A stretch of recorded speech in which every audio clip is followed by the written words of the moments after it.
André Apolinário, quando dizem o diabo é inimigo de Deus, vocês não acham que é colocar o diabo em pé de igualdade com Deus? Um Deus inexplicavelmente todo-poderoso não tem inimigo. A criação de Deus, sim. A impressão é que Deus precisa se esgotar para vencer o diabo. Boa pergunta. Achei. Boa pergunta, Nossa, né? Excelente pergunta. Qual é o nome dele? André? André Apolinário. Pô, eu gostei também. André, você fez uma pergunta teológica profunda. Que eu vou tomar licença aqui. Eu até tomei a iniciativa. Desculpa, Saião. Tranquilo. Eu vou responder com uma outra Indiana pergunta. Jones é. Se Cristo é Deus e Cristo morreu, como pode um Deus eterno sinceramente morrer? É. Se Deus é Deus, como é que tem um grande conflito entre o bem e o mal? Eu só tenho uma resposta para te dar, André. Deus vai parecer heresia no primeiro momento, mas ouça até o final, você vai entender. Deus não luta com o diabo com os poderes de Deus. Porque se Deus lutasse com o diabo como Deus, não teria luta. Teria massacre. O próprio fato de ter um grande conflito entre o bem e o mal significa que Deus não luta com as armas de Deus. Deus luta contra o diabo com o livre-arbítrio. Ele dá a escolha de você decidir o que você quer fazer com sua vida. Para pensar numa perspectiva de Deus. Se ele quisesse criar uma espécie que iria obedecer a ele de uma maneira 100%, ele simplesmente criaria, mas não. Ele quer criar algo que seja com a face e semelhança dele. Está escrito lá na Bíblia, né? Que o ser humano foi criado com sua face e semelhança. Os anjos, por outro lado, foram criados de outra forma, mas também com liberdade. Então, a perspectiva de Deus é que ele quer que a gente tenha a nossa liberdade de escolha. Não faria sentido ele nos dar a liberdade de escolha e nos punir diretamente. Ele deixa que nós escolhemos o caminho que a gente quer seguir. Se a gente quer escolher um caminho que é ruim, a gente vai escolher. Agora a gente vai ter que percorrer esse caminho espinhoso. Se a gente quer escolher um caminho que é o caminho correto, a gente vai escolher e a gente vai encontrar a paz e a tranquilidade e a eternidade. Então é basicamente isso. Essa é a resposta para a pergunta que eu daria. Mas vamos ver aqui o que o Rodrigão tem a falar aí. Ele luta com o caráter de Deus. Porque quando começou a rebelião no céu, que se estendeu para o planeta Terra, a grande acusação é que Deus era um déspota, que ele nos obrigava. E quando o diabo nos acusa, não é só acusar os nossos pecados, como muita gente pensa, não. Ele nos reclama para ele. E como no caso do livro de Jó, que ele falou o seguinte: Jó está te servindo porque o Senhor compra Jó, tira os bens dele, eu quero ver se ele te segue. Deus deixou Jó sofrer para mostrar para o universo que Deus não obriga, Deus não é um ditador.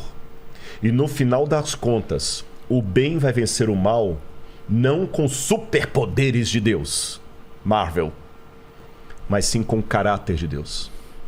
Por escolhas. Exatamente o que eu falei. De uma maneira diferente ele falou, né? Mas exatamente o meu ponto de vista também. Porque Jesus, por exemplo, venceu o mal quando ele estava mais fragilizado, na cruz do Calvário. E tem um texto, André, que você deve depois procurar a Bíblia para ler, Filipenses 2, verso 5, que para mim é uma das teologias, lembra que eu falei de cristologia, uma das mais bonitas, que é a teologia do esvaziamento. Paulo fala o seguinte: tenham em vocês o mesmo sentimento que houve também em Cristo Jesus. Porque ele, vivendo na forma de Deus, não ficou agarrado ao fato de ser Deus.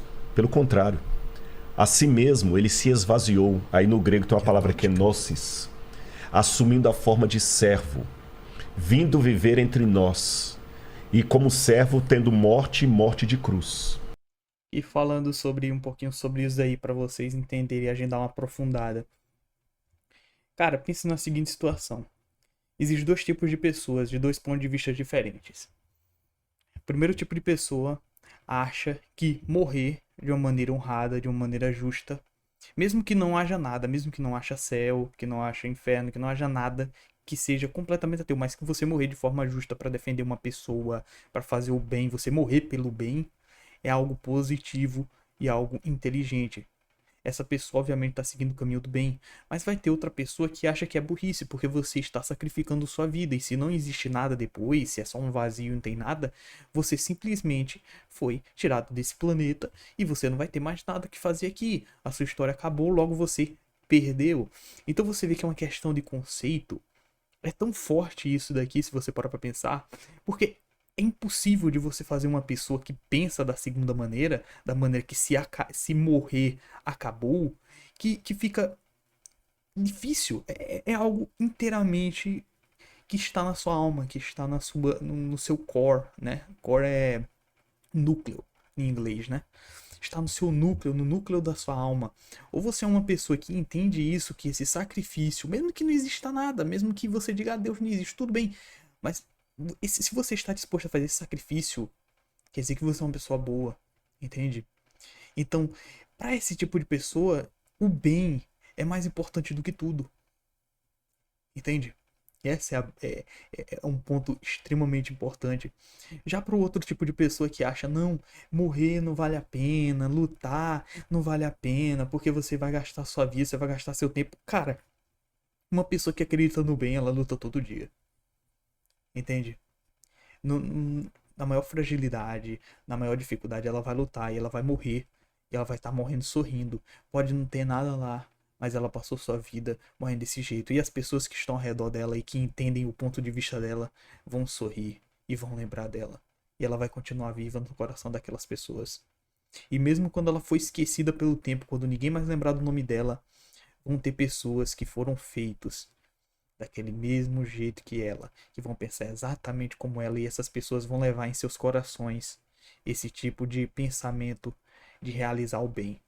E mesmo que o nome dela não seja mais lembrado, mesmo que o rosto dela não seja mais lembrado, nos pensamentos dessas pessoas e no sacrifício dessas boas pessoas que virão no futuro, ela será lembrada por todo o universo. Mesmo que você diga que Deus não existe, não importa. Essas pessoas serão lembradas de uma maneira ou de outra. Tá? E essa é a magia do bem, né? Essa é a magia do bem. É isso. Vamos continuar. Aí o texto continua dizendo, por isso o Pai o exaltou sobremaneira. Ele deu um nome que está acima de todo nome. Quando eu li isso a primeira vez, eu falei assim, peraí, parece que os testemunhos de Jeová tem um ponto aqui. Porque se Jesus é Deus, por que o Pai tem que dar um nome para ele acima de todo nome se ele já tem? A questão é o seguinte, até a cruz, Jesus era Deus por natureza. Mas com o que ele fez na cruz do Calvário, ele é Deus por natureza e por honra ao mérito. Ele é Deus e merece ser Deus. Se tivesse vaga para Deus no universo, o único ser capaz moralmente é Jesus. Porque é fácil ser Deus quando você tem os poderes de Deus. Mas manter a nobridade, o caráter de Deus, quando você está temporariamente destituído daquela glória, é que é a questão. E ele venceu com a fraqueza. Ele venceu com o caráter. Ele não venceu o diabo jogando raiozinho. E aquele fogo de enxofre que vai vir consumir os ímpios no final, não é Deus mandando raiozinho ali, brincando, não. Ele se afastando, respeitando a decisão que eles tomaram. Que aí eles vão enfrentar a ausência absoluta de Deus. Liberdade, né? É a famosa liberdade aí de escolha. Deus irá se afastar, cara, né? Deus que fez o inferno. Você escolheu o inferno. Sabe? O inferno não foi criado por Deus. Deus deu a liberdade dele existir, mas ele não criou. Você escolheu ele. O problema é seu, né? Se você escolhe uma coisa e Deus lhe deu a liberdade de escolher, aí você pode dizer, ah, mas ele deu a liberdade, isso quer dizer que ele é ruim. Por quê? Você preferia ser restringido? Que todo mundo fosse igual, que todo mundo fosse perfeito e sem erros? Não. Não é assim que funciona. A gente tem a imagem e semelhança dele. Entende? Então, a gente tem as escolhas. Deus também tem escolhas e ele escolheu bem.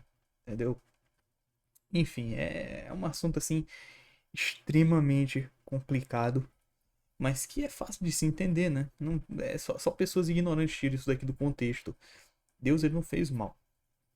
Ele deu a oportunidade de você seguir o caminho que você quiser. Se você quer seguir o caminho do mal, tá aí. Mas até então, ele vence o mal com o caráter dele. Cristo se esvaziou para estar justamente no nosso nível. Por 2 motivos ele se esvaziou, Pedro. Não, André, né, André? Primeiro, para revelar o Pai. Porque Deus é tão grandioso que se Jesus não revelasse, nós nunca íamos conhecer Deus. Lutero dizia que os homens usam uma máscara para se esconder. Deus é o contrário, ele usa uma máscara para se revelar. Ele é tão grandioso que o jeito dele se revelar é se ocultando.